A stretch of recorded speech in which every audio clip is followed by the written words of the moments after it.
नमस्कार प्यारे मित्रों, मेघना चैनल में आपका स्वागत है। मेरी आज की कहानी का शीर्षक है गुनाहगार। मन के संशय को मिटाने की कोई सूरत खोज ही रहे थे कि आकाश ने खिड़की की ओर इशारा करते हुए धीरे से पुकारा, धरा इधर देखो, वह खिड़की बंद करना भूल गई है। मैंने जल्दी से खिड़की के पास पहुंचकर अंदर नजरें जमा दी, मगर उस जानलेवा दृश्य को देखने के बाद मेरी स्थिति ऐसे हो गई मानो शरीर का एक एक बूंद खून किसी ने निचोड़ लिया हो। अंदर शीशे के सामने खड़ी होकर चेहरे पर ढेर सारा पाउडर लगा मेघना जोर जोर से हंस रही थी और बुदबुदाती जा रही थी, मैं मम्मी से ज़्यादा गोरी, उनसे भी ज़्यादा सुंदर, अब मम्मी मुझे ज़रूर प्यार करेंगी। मुझे ब्रह्मांड घूमता हुआ प्रतीत हो रहा था। मेघना की हालत दिन ब दिन बिगड़ती जा रही है डॉक्टर। मुझे समझ में नहीं आ रहा कि उसे क्या हो गया है। शहर के प्रसिद्ध मनोचिकित्सक डॉक्टर निरुपमा के कैबिन में मैं लगभग गिड़गिड़ा उठी। मेरी बेटी को अच्छा कर दो नीरू। नीरू यानी कि निरुपमा, मेरी बचपन की सहेली, शहर की सफल साइकेट्रिस्ट और मेरी हमदर्द। मेरी ओर प्यार से देखते हुए निरुपमा ने कहा, धैर्य रखो धरा, रोज़ इससे भी पेचीदा केस मेरे पास आते हैं। पहले तुम शांत हो जाओ, फिर विस्तार से सारी बात बताओ। पानी का ग्लास मेरे हाथों में थमाते हुए उसकी आंखों में जो यकीन मैंने देखा, उससे खुद को काफ़ी संभली हुई स्थिति में पाकर मैं थोड़ा सामान्य हूँ। कुछ अजीब होती जा रही है हमारी मेघना। बात करो तो काट खाने को दौड़ती है, कभी अपने पापा की ज़रूरी फाइलें फाड़ देती है, तो कभी मेरी कीमती साड़ियों पर जानबूझकर इंक गिरा देती है। समझ में नहीं आता कि वह ऐसा क्यों करती है। मुझसे या आकाश से ऐसा व्यवहार करती है जैसे हम लोग उसके दुश्मन हों। क्या उम्र है अभी उसकी? निरुपमा ने बीच में ही मुझे रोका। 14 साल, मैंने उत्तर दिया, मगर बहुत गंभीर और शांत रहती है। अपने हम उम्र साथियों के बीच वह ऐसे लगती है जैसे उनसे बहुत बड़ी हो। हम तरस गए हैं उसके बचपन को। न कभी कोई शरारत करती है, न कोई मांग, न प्यार जताती है, न नाराज़गी। बस हर वक्त ऐसी हरकतें करती है जिससे मुझे और आकाश को परेशानी हो, और इस परेशानी देने के प्रयोजन के पीछे ही मानो उसकी असली खुशी हो। बहुत खुश वो कभी होती ही नहीं। उसकी हर इच्छा जाहिर करने से पहले ही आकाश उसकी हर ज़रूरत का सामान उसको लाकर दे देते हैं। लगातार कहते हुए मैं हाँफने लगी तो नीरू ने फिर से मुझे पानी पीने का इशारा किया। पानी पीकर अब मैं थोड़ा शांत हो गई, क्योंकि मन का थोड़ा गुबार जो निकल गया था। इन सब बातों से परेशान होकर मैं अक्सर टूट जाती हूँ, लेकिन हर बार आकाश मुझे यह भरोसा दिलाते रहते हैं कि जो बच्चे बचपन में अधिक परेशान करते हैं वो बड़े होकर उतने ही समझदार बनते हैं। मगर कल रात की घटना ने तो उन्हें भी सकते में डाल दिया। हम लोगों ने तो किसी को कुछ नहीं बिगाड़ा, फिर हमारे साथ ऐसा क्यों हो रहा है नीरू? किस बात की सज़ा मिल रही है हमें? और मैं बिलख पड़ी। काफ़ी देर तक मेरा रोना नहीं थमा तो निरुपमा कुर्सी से उठकर मेरे करीब आकर मुझे सांत्वना देने लगी। चुप हो जाओ धरा, हिम्मत हारने से तो समस्या सुलझने की बजाय और उलझती है। कल रात क्या हुआ था? जवाब देते वक्त बड़ी मुश्किल से मैंने अपनी रुलाई रोकी। भारी आंखों और बोझिल आवाज़ से मैंने बीती रात का वाकया सुना दिया। थोड़ी देर के लिए माहौल एकदम शांत सा हो गया। तूफान के गुजर जाने के बाद की शांति व्याप्त हो गई थी। निरुपमा के माथे पर बल पड़ गए, फिर भी संयत और दृढ़ स्वर में उसने शांति भंग की। कल 3 बजे मेघना को लेकर मेरे पास आना, और हाँ, उसे इस बात की बिल्कुल भी भनक मत लगने देना कि तुम उसे मेरे पास क्यों ला रही हो। इसके बाद निरुपमा ने मुझे 2-3 बातें और समझाई। चलते वक्त मुझे हिम्मत बंधाते हुए बोली, विश्वास रखो, सब ठीक हो जाएगा। कैबिन से निकलकर मैं कार में आकर बैठ गई। कार घर की ओर चल पड़ी और मेरा मन पीछे भागने लगा। कार रुकी तो मेरी तंद्रा भंग हुई। सामने बालकनी में खड़ी मेघना ने मुझे देखकर बुरा सा मुँह बनाया और अंदर चली गई। आश्चर्य ये कि कल की घटना का जिक्र हम में से किसी ने भी उसके सामने नहीं किया था, और वह भी हमारे सामने सामान्य बने रहने का प्रयत्न कर रही थी। कार से उतरकर मैं अपने कमरे में आकर लेट गई। सिर बहुत भारी हो रहा था। आंखें बंद की तो अतीत दस्तक देने लगा। आज से 15 साल पहले कितनी खुशहाल ज़िंदगी थी हमारी। आकाश से विवाह हुआ तो लगा जैसे एक दूसरे के लिए बने थे हम। साल भर बाद ही मेघना के गोद में आ जाने से जैसे झूम उठी थी ज़िंदगी। हम दोनों मेघना को पाकर बहुत खुश थे, लेकिन एक कमी थी, जो कमी खटकती भी थी। मेरी दूध से उजली रंगत को देख कभी कभी आकाश उदास होकर कह उठते, काश मेघना ने तुम्हारा रंग रूप पाया होता। दरअसल मेघना जन्म से ही सांवले रंग की थी और नैन नक्श भी काफ़ी दबे हुए साधारण से थी। पर ज्यों ज्यों वह बड़ी होती जा रही थी उसका रंग अपेक्षाकृत अधिक काला होता जा रहा था और बाहर निकलने पर वह हम दोनों में से किसी की बेटी नहीं लगती थी। अक्सर रिश्तेदारों और पड़ोसियों से यह बात सुनने को मिलती, धरा कहाँ तुम्हारा दूधिया रंग और आकाश की स्मार्टनेस, फिर बिटिया में ये किसके गुण आ गए। उस दिन पड़ोस में मिसेस शर्मा के यहाँ लंच पर हम तीनों आमंत्रित थे। वहाँ भी वही रंग रूप की चर्चा। मैंने महसूस किया था कि नन्ही मेघना अब समझने लगी है। उसकी मम्मी से उसकी तुलना होती है और इस बात पर उसके मम्मी पापा उदास हो जाते हैं। एक दो बार उसने दबे स्वर में कहा था कि मैं सुंदर नहीं हूँ ना मम्मी, तो मैंने ज़ोर से खींचकर गले लगा लिया था और उसे कहती चली गई, तुम बहुत सुंदर हो मेरी बच्ची, बहुत सुंदर।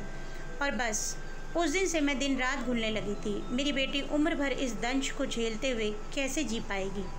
उसके समूचे आत्मविश्वास को ये हीन भावना निगल नहीं जाएगी क्या। उसका रंग रूप साधारण है। मैं और आकाश उसे अब इतना प्यार देने लगे कि वह बाहर भीतर मिलने वाली उपेक्षाओं को हमारे प्यार के सहारे सहन करना सीख ले।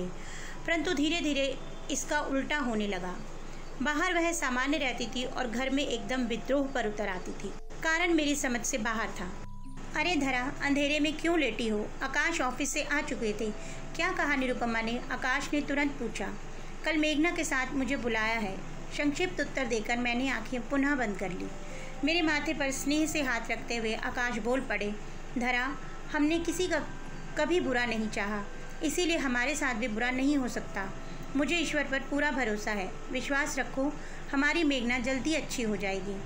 अगले दिन प्लान के मुताबिक 2 बजे से ही मैं ज़ोर ज़ोर से चिल्लाते हुए सिर दर्द का अभिनय करने लगी और मेघना के सामने बार बार बोल रही थी, मुझे डॉक्टर के पास जाना है, अकेली जाऊंगी तो गिर जाऊंगी, चक्कर भी आ रहे हैं, हाय मैं मरी। थोड़ी देर मेरा रोना पिटना देखकर मेघना चिढ़ उठी।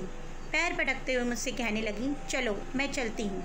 मैं मन ही मन खुश होते हुए कार में आकर बैठ गई। यह मेरी पहली जीत थी। थोड़ी देर बाद हम दोनों डॉक्टर निरुपमा के कैबिन में थे। मेरा मुआयना करके नीरू अचानक मेघना की ओर मुखातिब हो गई। हाउ स्वीट, ये तुम्हारी बेटी है। काश 2 बेटों की बजाय ईश्वर ने मुझे भी ऐसी एक बेटी दी होती। अविवाहित नीरू की इस बात पर मैंने मुश्किल से अपनी हंसी रोकते हुए कहा, तो क्या हुआ, ये भी तुम्हारी बेटी है? क्यों मेघना? मगर मेघना का चेहरा तना हुआ ही रहा। एक आध दवाइयाँ लिखकर मुझे पकड़ाते हुए नीरू ने फिर से कहा, देखो ना, आज मेरा बाहर घूमने जाने का प्रोग्राम है, लेकिन अकेली बोर हो जाऊंगी। मेघना बेटे, तुम चलो ना मेरे साथ। लेकिन सिर्फ तुम्हारी मम्मी को साथ नहीं ले जाएंगी।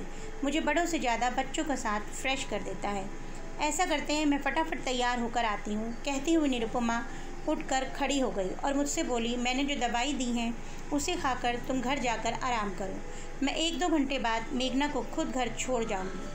मेघना के उत्तर की प्रतीक्षा किए बिना निरुपमा झटके से तैयार होने चली गई। करीब 4 घंटे बाद मेघना निरुपमा के साथ लौटी। उसकी खुशी और आंखों की चमक देखकर मुझे बहुत सुकून मिला। मुझे एक कोने में ले जाते हुए धीरे से नीरू ने कहा, अभी 2-3 दिनों तक मैं मेघना को बाहर घुमाने ले जाऊंगी। उसके मन की परतें खुलने के लिए ये ज़रूरी है। अगले दिन फिर नीरू उसे लेने आ गई। आश्चर्य, नीरू के आने से पहले ही मेघना तैयार होकर इंतजार कर रही थी। अगले 2-3 दिनों तक कभी पार्क, किसी दिन डिज्नीलैंड और कभी पिक्चर हॉल में नीरू मेघना को ले जाती रही। वह अपने तरीके से उसका इलाज करती रही। 1 सप्ताह बाद नीरू ने मुझे फ़ोन किया, धरा, मेघना स्कूल चली गई है क्या? मेरे हाँ कहने पर वह बोली, मैं तुमसे मिलने आ रही हूँ। थोड़ी देर बाद उसने घर में प्रवेश किया। मेरे चेहरे पर प्रसन्नता देखकर उसने कहा, कैसी है मेघना? नीरू, वह ठीक है। इन 4-5 दिनों में उसने इतनी बातें की हैं जितनी पहले कभी नहीं की थी। उसका व्यवहार भी सामान्य है। मैं समझ नहीं पा रही हूँ कैसे, पर हाँ, मुझसे अब भी खिची ही रहती है। मेरी बात पर उसने कहा, हाँ, तुमसे कुछ खिची रहने का कारण है उसकी नाराज़गी है। क्या? मेरी बात पर उसने कहा, हाँ, तुमसे खिची रहने का कारण उसकी नाराज़गी है। दरअसल धरा, ये पूरी तरह मनोवैज्ञानिक समस्या है। उसका इलाज मैं कर चुकी हूँ, अब तुम्हारा इलाज बाकी है। मैं कुछ समझ नहीं पाई। तभी उसने कहना शुरू किया, बचपन से तुम्हारे साथ उसकी तुलना सुनते सुनते वह तुमसे चिढ़ गई थी। तुम्हें अपना प्रतिद्वंदी मान बैठी, लेकिन जैसे जैसे बड़ी होती गई उसका दृष्टिकोण बदलने लगा। वह अपने रंग रूप को लेकर सहज होने लगी थी, लेकिन तुम्हारे व्यवहार ने उसे असहज बना दिया। क्या? हमारे व्यवहार ने? मेरे आश्चर्य पर वह बोली, हाँ, तुम लोगों ने उसकी कमी को ढकने के लिए उसे इस तरह प्यार करना शुरू कर दिया, जो अस्वाभाविक होने के साथ साथ अटपटा भी है। जानती हो, मेघना की आंखों में बार बार आंसू आ जाते हैं, ये कहते हुए कि उसके मम्मी पापा उसे प्यार नहीं करते। मैंने जब उसे कहा कि तुम्हें ऐसा क्यों लगता है, मैंने देखा है वो तो तुम्हारी हर बात मानते हैं, तुम्हारी गलतियों पर भी तुम्हें नहीं डांटते हैं। ये उनका प्यार नहीं तो और क्या है? नहीं आंटी, ये प्यार नहीं है। वो तो मेरे साथ परायों जैसा व्यवहार करते हैं। मैं कुछ भी करूं सब माफ़। वो आक्रोश से भर उठती है।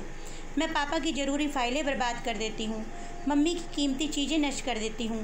पापा ने कितने प्यार से मम्मी को सिल्क की साड़ी गिफ्ट की थी, मैंने उसे कैंची से काट दिया, इस उम्मीद से कि अब तो वे ज़रूर डांटेंगे।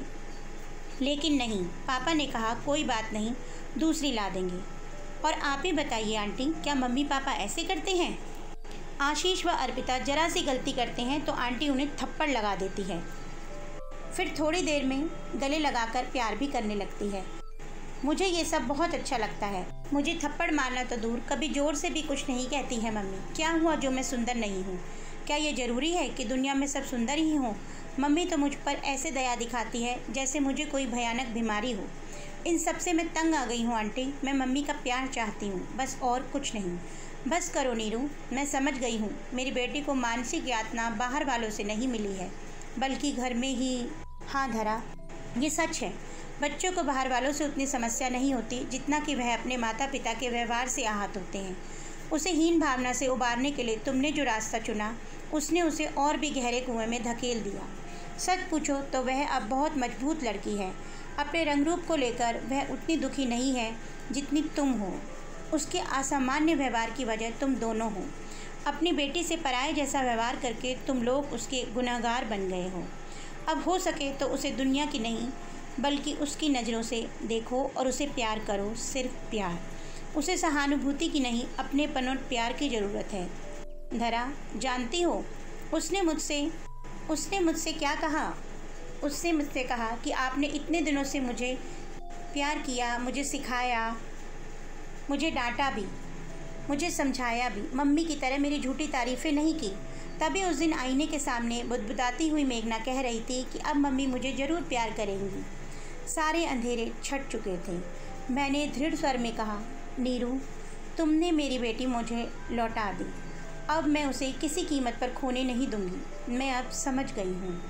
मैं भी धरा। तभी आकाश पीछे से आकर मेरे कंधे हाथ रखते हुए बोले, जो ना जाने कब से खड़े होकर हमारी बातें सुन रहे थे। तो दोस्तों, आपको मेरी कहानी कैसी लगी? कमेंट बॉक्स में अवश्य बताइएगा। अगर आपको मेरी कहानी अच्छी लगी तो मेरी कहानी को लाइक कीजिए और मेरे चैनल को सब्सक्राइब कीजिए। कल फिर एक कहानी के साथ मिलूँगी। तब तक के लिए बाय बाय।